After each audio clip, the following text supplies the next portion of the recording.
May property ka ba sa Rockwell? Ikaw ba ang nagmamay-ari ng Unit 46-C Rizal Tower Building located at Rockwell, Barangay Poblacion, Makati City?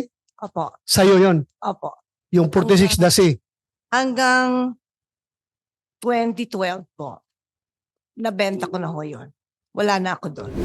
Forgive me if tingin nyo hindi ko masyadong nadidikdik si Maricel Soriano ha, kasi nakikita ko kasing beritin siya, nanginginig siya nung pagdating niya. Mamaya kung diniinan ko rin masyado yung questioning, hinimatay doon sa hearing natin, what will that make of me? That adds credence to the claim of Morales na siya talaga gumawa noon. Tama yung ginawa niya. Dahil inamin naman ni Maricel. Si Maricel ang subject doon. At saka si politician Bongbong Marcos. Dalawa sila ang subject doon. Tapos, ang address, yung unit, the same unit. At inaamin ni Maricel na sa kanya yung unit na yon. So that gives credence to the pre-ops na ginagawa ni Morales. Sinabi ni Senator De La Rosa na ang ginawang pag-amin ni Soriano patungkol sa pagmamay-ari nito ng kontrobersyal na condo unit ay nagpapatotoo sa PDEA leaks.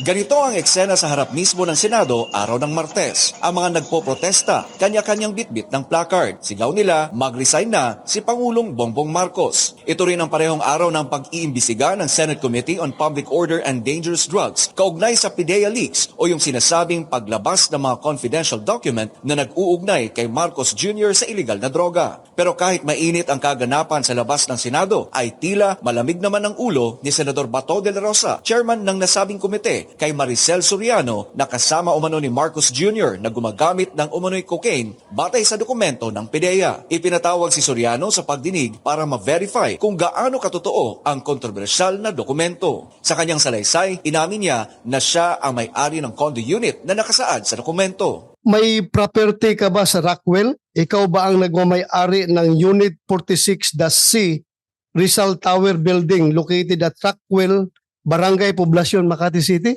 Opo. Sa'yo yon, Opo. yung 46-C. Hanggang 2012 po, nabenta ko na ho yun. Wala na ako doon. Sa sumunod naman na press briefing, sinabi ni Senator De La Rosa na ang ginawang pag-amin ni Soriano patungkol sa pagmamay-ari nito ng kontrobersyal na condo unit ay nagpapatotoo sa PDEA leaks. That adds credence to the claim of Morales na siya talaga gumawa noon. Tama yung ginawa niya. Dahil inamin naman ni Maricel. Si Maricel ang subject doon. At saka si politician Bongbong Marcos. Dalawa sila ang subject doon. Tapos, ang address, yung unit, the same unit. At inaamin ni Maricel na sa kanya yung unit na yon.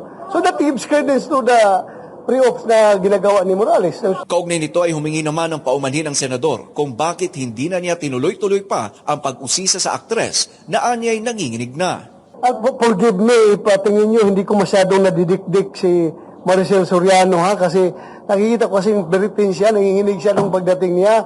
Mamaya kung diniinan ko rin masyado yung questioning, hinimatay doon sa hearing natin, what will that make of me? Sa huli ay ipinunto ni Senator Bato na hindi niya tutumbukin sa kanyang pagdinig ang umunoy paggamit ng iligal na droga ni Soriano at Marcos Jr. Paliwanag niya na nakasentro ang investigasyon in aid of legislation sa kung papaano higpitan ang pangangalaga sa mga dokumento para maiwasan ang leakage ng mga sensitibo at confidential na impormasyon.